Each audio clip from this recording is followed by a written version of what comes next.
So we're gonna look at the components of a good LinkedIn profile and what they are, so that we know how we can optimize them. And I will show you how some of the components I was able to optimize my LinkedIn profile for those.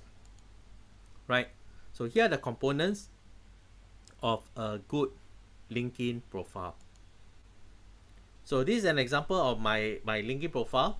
And you can see that I've got my name, I've got the banner, I've got my photo, my professional photo, and there is one section that says providing services. And also, if you are open to work, you can also tell recruiters that you are open to work, or currently are you looking for full-time or not full-time work. So LinkedIn also enable to show you the analytics. So for example, in the past weeks, I have 733 people viewing my profile. I have 4,000 times that my LinkedIn post is loaded up, and there are 850 search appearance. That means I appear 850 times everybody search a certain relevant keywords. So as you can see, that LinkedIn is very powerful. So for example, some of the keywords here you can see are perhaps corporate training, perhaps mentor, perhaps digital marketing coach, digital sales expert, PDPA training. So if people are searching for such terms, I will appear, and that gives me chance for more opportunity. So here are the components of a good LinkedIn profile. We will cover later: the banner image, the profile photo, the headline. Headline is the one that says currently right now ACLP certified digital director, corporate trainer, personal branding, leads generation, and digital marketing mentor at Republic Poly. That small paragraph, that is what headline is. Then the providing services, what kind of services you're providing. There's featured, activity, about, experience, education, license and certification, skills, recommendations, honors and awards, languages and interests. We'll come to that step by step. I'll show you how I actually optimize my LinkedIn profile. Right. So next we come to a very important point, that before we actually optimize our profile, we must know who are the people that we want to talk to. And these are what we call the target audience, right? So our target audience are basically those people that we are writing the content for. And who are they? So we'll come to this concept called the buyer persona. And when we explore the buyer persona, we are looking at who are the potential people that could result in buying the product or services that we eventually are marketing. So for example, I'm a digital marketing trainer. I am also doing consultancy work, digital marketing consultancy work for companies as well.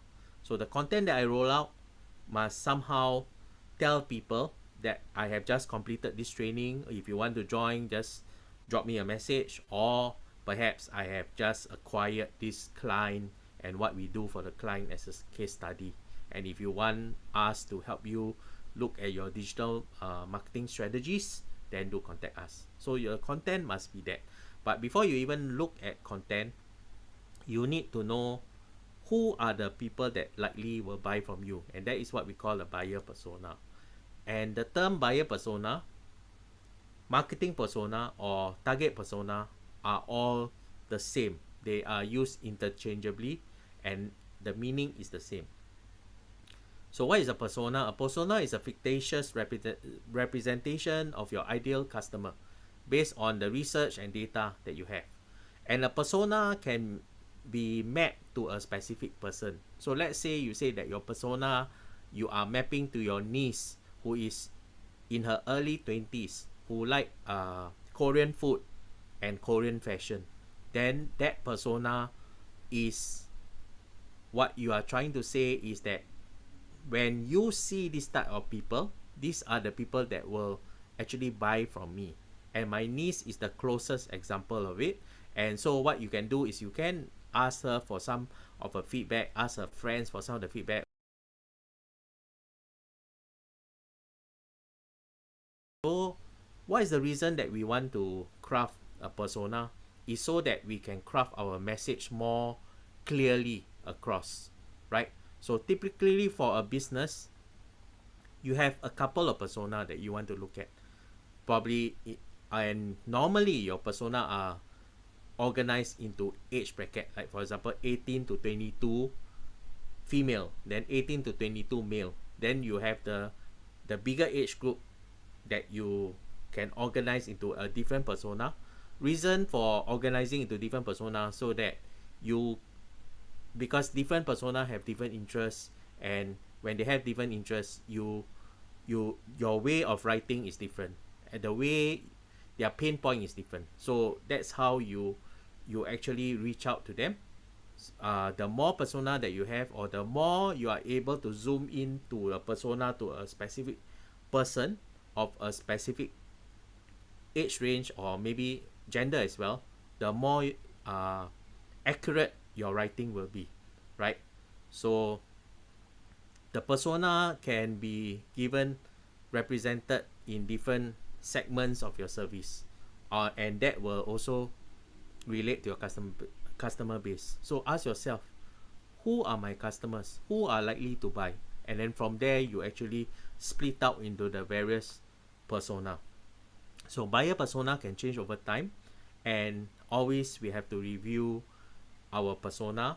And in all, our buyer personas help you keep your messaging very focused, because we can address them on certain age group, certain concerns. We know their problems, and we also know their behaviors. For example, if they are millennials, they have no time to watch a long 15-20 minutes video. So if you are going to engage them in videos, you probably do a 3-minute video, 5-minute video, get the message across, and then after which you will tell them to, if they are interested, to watch the full YouTube video of 18 minutes, 15 minutes, and all in all, your buyer persona help you keep your message focused again, by addressing the customer needs, the pain points through your content, instead of you pushing your own agenda.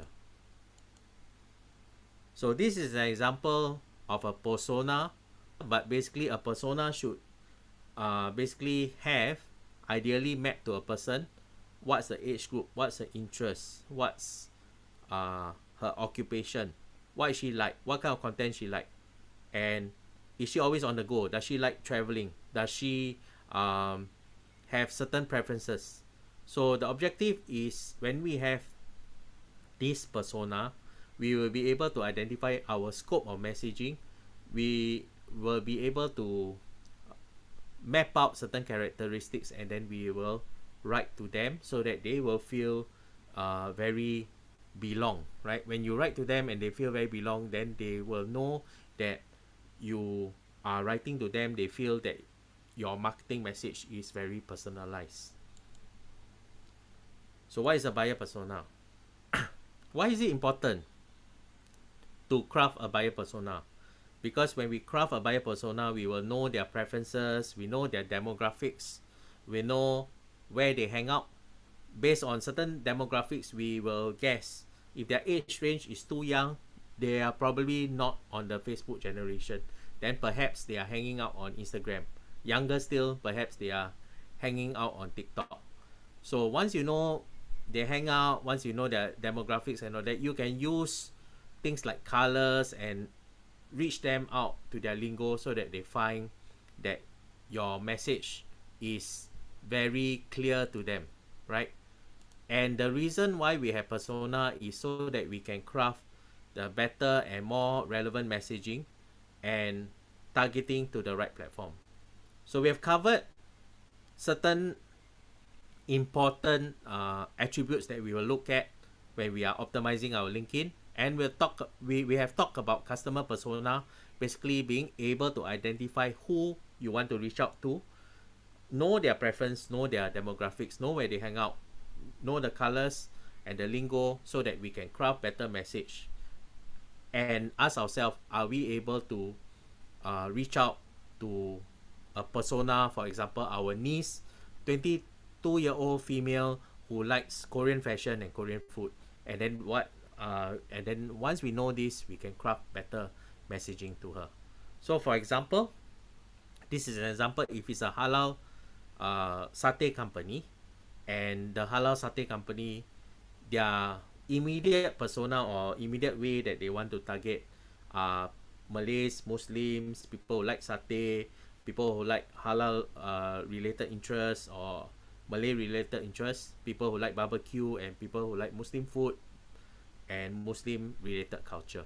So knowing this, we know what kind of persona we are looking at, what are the various age range, and then we can craft the relevant message to the people. So this uh, helps you have a visual representation of how the persona could be.